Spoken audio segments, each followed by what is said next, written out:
Shalom, saudara terkasih, kita bertemu lagi dalam renungan HKP Setia Mekar. Tapi sebelumnya, marilah kita berdoa. Kasih karunia dan damai sejahtera yang daripada Allah Bapa dan dari Tuhan Yesus Kristus kiranya menyertai kamu sekalian. Amin.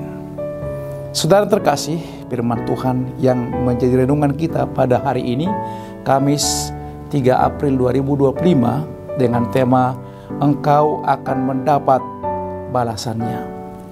Diambil dari nas Alkitab Injil Lukas pasal 14 ayat 13 sampai dengan ayatnya yang ke-14.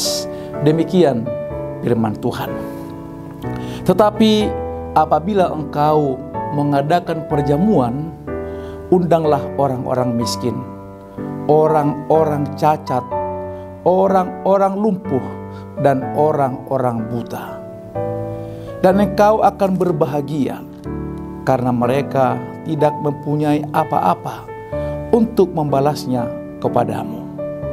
Sebab engkau akan mendapat balasannya pada hari kebangkitan orang-orang benar. Demikian firman Tuhan. Saudara, ada sebuah kisah nyata tentang seorang pria tua yang setiap hari duduk di sebuah warung kecil di pinggir jalan. Ia bukan pemilik warung itu, hanya seorang pelanggan yang senang berbagi. Setiap kali melihat seseorang pengemis atau anak jalanan, dia akan membelikan mereka makanan. Tidak ada yang tahu siapa dia, dan dia tidak pernah meminta imbalan apapun. Orang-orang hanya melihatnya tersenyum setiap kali seseorang mengucapkan terima kasih. Suatu hari pria itu tidak datang lagi. Pemilik warung bertanya-tanya, kemana dia pergi? Sampai akhirnya seorang pelanggan lain memberitahu bahwa pria itu telah meninggal dunia. Anehnya, di hari pemakamannya banyak orang datang. Bukan hanya keluarga, tetapi juga para pengemis, anak-anak jalanan, bahkan orang-orang yang pernah menerima kebaikannya. Mereka datang untuk memberi penghormatan terakhir kepada seseorang yang telah menolong mereka tanpa berharap balasan. Saudara, itulah semangat yang Yesus ajarkan dalam Lukas pasal 14 ayat 13 sampai dengan ayat 14. Yesus berbicara dalam sebuah perjamuan makan, di mana ia melihat bagaimana orang-orang hanya mengundang mereka yang dapat membalas kebaikan mereka. Tetapi Yesus menantang kita untuk berbuat sebaliknya, mengundang mereka yang tidak bisa membalas, yaitu orang miskin, yang cacat, yang lumpuh, dan buta. Ini adalah sebuah gambaran tentang kasih yang murni, kasih yang memberi tanpa pamrih. Mengapa Yesus mengajarkan hal itu? Karena dunia ini seringkali menghitung kebaikan dalam bentuk balasan.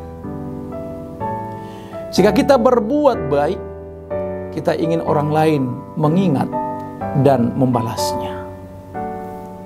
Tetapi Yesus mengingatkan bahwa upah sejati tidak datang dari manusia, melainkan dari Allah.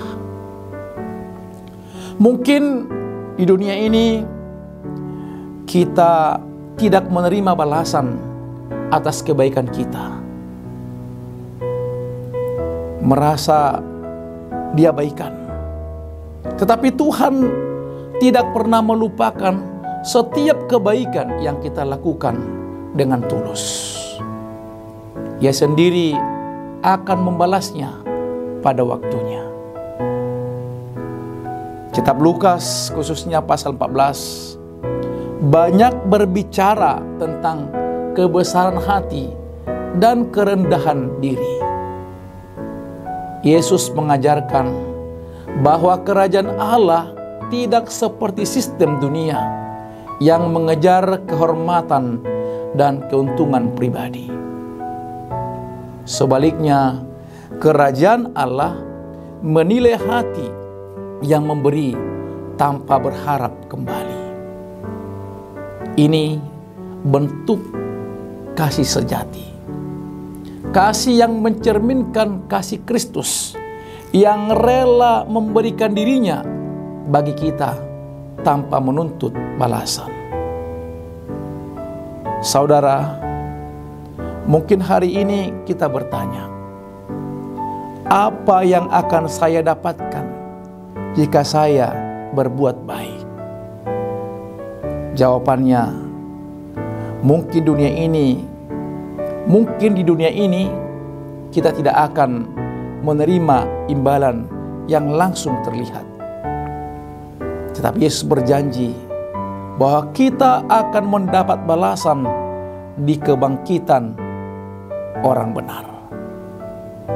Ada sukacita yang lebih besar menanti kita, yaitu sukacita ketika Tuhan sendiri berkata, "Baik sekali perbuatanmu, hai hambaku yang setia." Jadi, marilah kita berbuat baik, bukan untuk dihargai manusia, tetapi karena kita tahu bahwa kasih sejati tidak pernah sia-sia. Biarlah hidup kita menjadi saluran berkat bagi orang-orang yang tidak bisa membalas kita. Karena di hadapan Tuhan, setiap perbuatan baik kita tidak akan pernah dilupakan. Engkau akan mendapat balasannya. Amin. Demikian renungan kita hari ini. Selamat beraktivitas. Tuhan Yesus memberkati. Shalom.